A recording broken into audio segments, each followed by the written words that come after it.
আপনার চিন্তার ব্যাপকতা বা চিন্তার ব্যাপ্তি বা চিন্তার পরিসীমা কতদূর গড়াতে পারবে, আপনি কতদূর পর্যন্ত চিন্তা করতে পারবেন, তা নির্ণয় করার জন্য দুটো বিষয় জরুরি।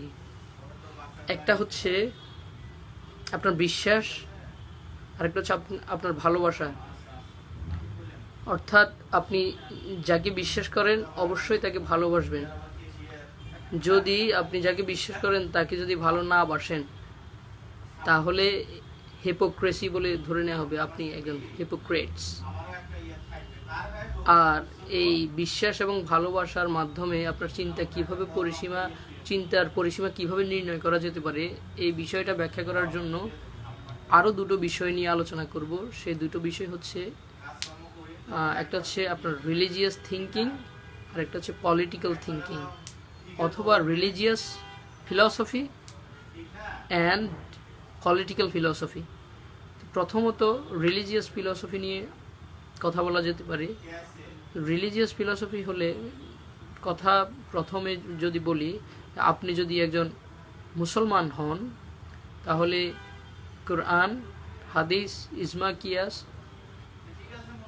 অথবা যে ইসলামী শরীয়তের বিধান মোতাবেক আপনাকে চিন্তা করতে হবে। এর বাইরে গিয়ে আপনি চিন্তা করতে পারবেন না। কিভাবে পারবেন না সেটা বলি। প্রথমত যে দুইটা কথা বলেছিলাম, যে আপনার বিশ্বাস এবং আপনার ভালোবাসা। আপনি যদি ইসলামকে বিশ্বাস করেন এবং ইসলামকে ভালোবাসেন, তাহলে আপনি কখনোই ইসলামের বাইরে গিয়ে কথা বলতে পারবেন না। তার মানে এখানে আপনার চিন্তার যে পরিসীমা তা নির্ণয় করে দিয়েছে আপনার ধর্ম। তারপরে দেখি, যদি আপনি হিন্দু, খ্রিস্টান, বৌদ্ধ অথবা অন্যান্য কোনো ধর্মের অনুসারী হয়ে থাকেন, সেখানেও আপনার ধর্ম অনুসারে, আপনার ধর্মশাস্ত্র অনুসারে যে যে বিষয়গুলো আপনাকে বলে দিয়েছে, সেই বিষয়গুলোকে যদি আপনি বিশ্বাস করেন, সেই বিষয়গুলোর উপর যদি আপনার ঈমান আনেন, তারপর সেই বিষয়গুলোকে যদি আপনি ভালোবাসেন, তাহলে সেই বিষয়গুলোর বাইরে আপনি যেতে পারবেন না। যদি আপনি বাইরে যান তাহলে আপনাকে নাস্তিক বলে ধরা হবে, আর যদি ভেতরে থাকেন তাহলে আপনাকে বিলিভার হিসেবে ধরা হবে, বিশ্বাসী একজন মানুষ হিসেবে ধরা হবে। তো এখানেও আপনার ধর্ম আপনার চিন্তার পরিসীমা কত দূর গড়াতে পারবে সেটা নির্ণয় করে দিয়েছে। তার মানে আমরা দেখলাম ধর্ম কিভাবে মানুষের চিন্তাকে নিয়ন্ত্রণ করতে পারে, ধর্ম কিভাবে মানুষের চিন্তার পরিসীমা নির্ণয় করতে পারে। এবার আমরা আসি রাজনৈতিক যে দর্শন, পলিটিক্যাল ফিলসফি কিভাবে মানুষের চিন্তাকে নিয়ন্ত্রণ করতে পারে। ধরেন দুটো রাজনৈতিক দল বিদ্যমান আছে বর্তমানে পৃথিবীতে, সারা পৃথিবীতে দুটো রাজনৈতিক দল। ধরেন সাপোজ আপনি একটা রাজনৈতিক দলের অনুসারী, ধরেন আপনি এ দলের অনুসারী, আপনার আরেকজন বন্ধু হচ্ছে বি দলের অনুসারী। এখন আপনি এ দলকে বিশ্বাস করেন এবং ভালোবাসেন। এ দল যা বলে আপনি এ দলের সেই কথাগুলোকে বিশ্বাসও করেন এবং ভালোবাসেন। আবার আপনার যে বন্ধু বি দলের অনুসারী, সেই বি দলও যা বলে আপনার সেই বন্ধু তা বিশ্বাসও করে এবং ভালোবাসে। অতএব আপনার রাজনৈতিক দলের বাইরে গিয়ে আপনি কিছু বলতে পারতেছেন না, চিন্তাও করতে পারছেন না। ধরুন আপনি যে পলিটিক্যাল পার্টির একজন সদস্য, সেই পলিটিক্যাল পার্টি মনে করেন দেশের স্বার্থে কোনো একটা কাজ করতে গিয়ে একটা ভুল সিদ্ধান্ত নিয়ে নিল। সেই ভুল সিদ্ধান্ত নেয়ার পরে আপনি সেই দলের অনুগত বিধায় এই সিদ্ধান্তের সমালোচনা আপনি করতে পারবেন না। যদি করতে যান তাহলে আপনাকে দল থেকে বহিষ্কৃত করা হবে। কেন করা হবে? আপনি ঔদ্ধত্যপূর্ণ আচরণ করেছেন বিধায়। তার মানে এখানেও আপনার চিন্তার পরিসীমা কতদূর গড়াতে পারবে, কতটুকু ব্যাপকতা লাভ করতে পারবে, তা নির্ণয় করে দিয়েছে আপনার রাজনৈতিক দর্শন।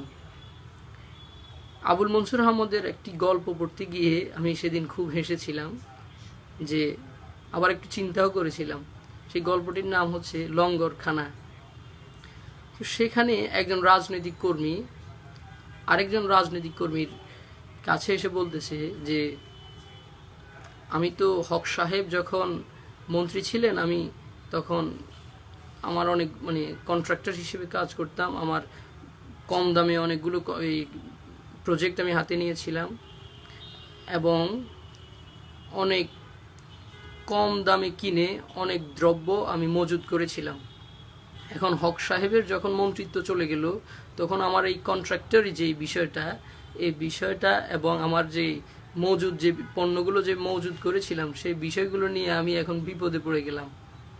হ্যাঁ, তো আপনি যে এখানেও যে আপনাকে আপনার রাজনৈতিক দর্শন যে আপনার চিন্তার যে পরিসীমাটাকে নির্ণয় করতে পেরেছে বা সীমাবদ্ধ রাখতে পেরেছে তা কি আপনি ভেবেছেন? বর্তমানেও যারা রাজনীতি করছে সেই ব্যক্তি হক সাহেব যখন মন্ত্রী ছিলেন সেই ব্যক্তি বলেছিলেন যে হক সাহেব যখন মন্ত্রী ছিলেন আমি হক সাহেবের পক্ষে ছিলাম, কারণ তখন আমার ভাগের যে আমার স্বার্থ সেই স্বার্থটা আমি অন্বেষণ করতে পেরেছি, আমি খুঁজতে পেরেছি এবং আমি পেয়েছি সেটা। এখন হক সাহেব যখন মন্ত্রিত্ব হারালেন তখন আমি আর তার পক্ষে নাই, কারণ তিনি এখন আর আমার এই বিষয়গুলো আমার স্বার্থগুলোকে উদ্ধার করতে পারছে না। তার মানে বর্তমানেও যারা সরকার দলের সমালোচনা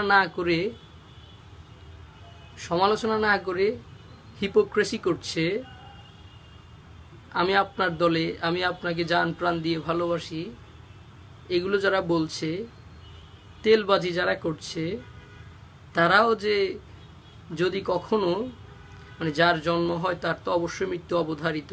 তো যারা এখন ক্ষমতায় আছে অবশ্যই তারাও কখনো না কখনো ক্ষমতা থেকে অব্যাহতি লাভ করবে। তো তখন এই নেতা কর্মীদের কি হাল, এই যে লঙ্গরখানার যে চরিত্র, এই চরিত্রের মতো হবে কি না তারও প্রশ্ন থেকে যেতে পারে, বিবেচনায় আসতে পারে। তো এই যে রাজনৈতিক দর্শন এবং ধর্মীয় দর্শন, এই দুইটা বিষয়ে দিয়ে আপনার যে চিন্তার পরিসীমাটাকে নির্ণয় করা হয়েছে তা কি ধরতে পেরেছেন? যদি ধরতে পারেন তাহলে ভালো, আর ধরতে যদি না পারেন তাও ভালো। সেই ভালোটা কেমন হতে পারে তাও পরখ করে দেখার অনুরোধ করি।